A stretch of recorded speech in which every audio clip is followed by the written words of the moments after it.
Bonjour tout le monde. Qu'est-ce qu'un bilan fonctionnel? La vision des gestionnaires. On va voir qu'est-ce qu'un bilan fonctionnel, comment se présente le bilan fonctionnel, comment passer d'un bilan comptable à un bilan fonctionnel, comment évaluer l'équilibre financier du bilan fonctionnel, enfin, une petite conclusion. Le bilan fonctionnel, comme son nom l'indique, est une représentation modifiée du bilan comptable. Ce dernier reprend les mêmes postes du bilan comptable avant répartition des résultats et les réorganise par fonction, c'est-à-dire dans le cercle auquel ils sont rattachés. Investissement, exploitation ou financement, cette présentation fonctionnelle permet, voilà les points suivants. Comment se présente le bilan fonctionnel? Le bilan fonctionnel se présente sous forme d'un tableau financier qui sépare les emplois et les ressources de l'entreprise ainsi que les différents cycles économiques de l'entreprise, à savoir le cycle d'investissement, de financement et d'exploitation. Le bilan fonctionnel peut se présenter de la manière suivante. On trouve à droite les ressources de l'entreprise, le cycle de financement, puis le cycle d'exploitation passif. Et à gauche, on trouve cycle d'investissement, cycle d'exploitation actif.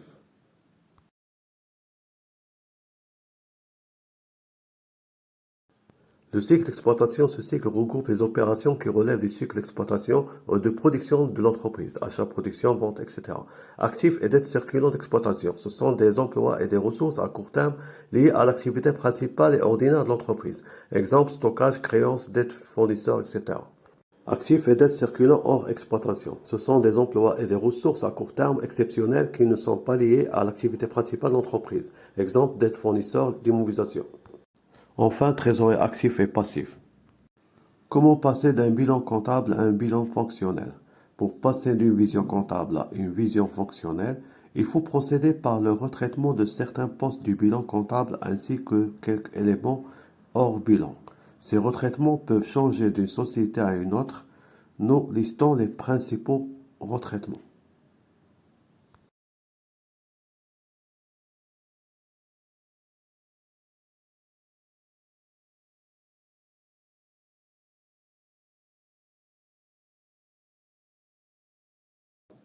L'intégration des engagements hors bilan dans le bilan fonctionnel. Certains engagements inscrits hors bilan comptable doivent être réintégrés dans le bilan fonctionnel pour une meilleure analyse. Nous citons.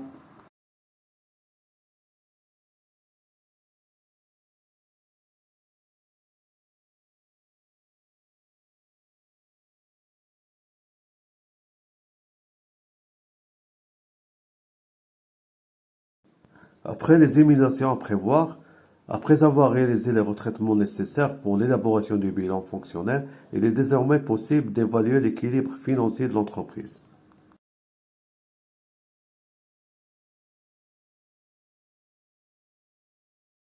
Comment évaluer l'équilibre financier du bilan fonctionnel? Pour apprécier la santé financière d'une entreprise, il convient ensuite d'évaluer son équilibre financier. Ce dernier est analysé à partir de trois principaux indicateurs de gestion. Le fonds de roulement net global, le besoin de fonds de roulement et la trésorerie nette.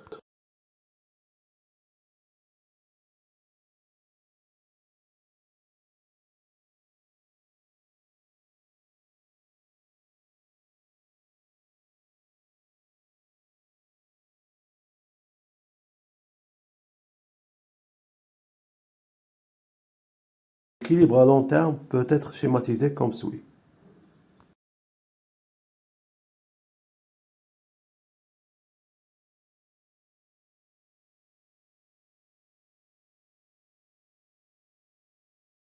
Un FRNG positif important ne signifie pas automatiquement une bonne gestion, il peut résulter d'une insuffisance d'investissement. Tel est le cas pour les sociétés non industrielles par exemple.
Remarque, l'équilibre financier à long terme, cycle d'investissement et financement, est relativement stable.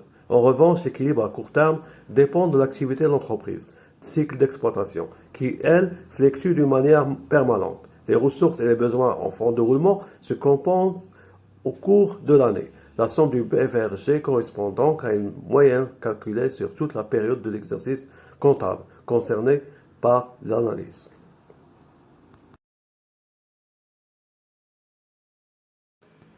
L'analyse complémentaire du bilan fonctionnel. L'analyse fonctionnelle peut être complétée et approfondie par l'utilisation de nombreux ratios financiers. Ces ratios sont calculés à partir du bilan fonctionnel retraité. Nous citons l'essentiel entre eux.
Conclusion. L'étude de l'équilibre financier à travers le bilan fonctionnel permet aux gestionnaires d'avoir une vision pertinente sur la structure financière de l'entreprise dans une perspective de continuité d'exploitation. Le calcul des ratios est également une solution performante pour approfondir sa compréhension.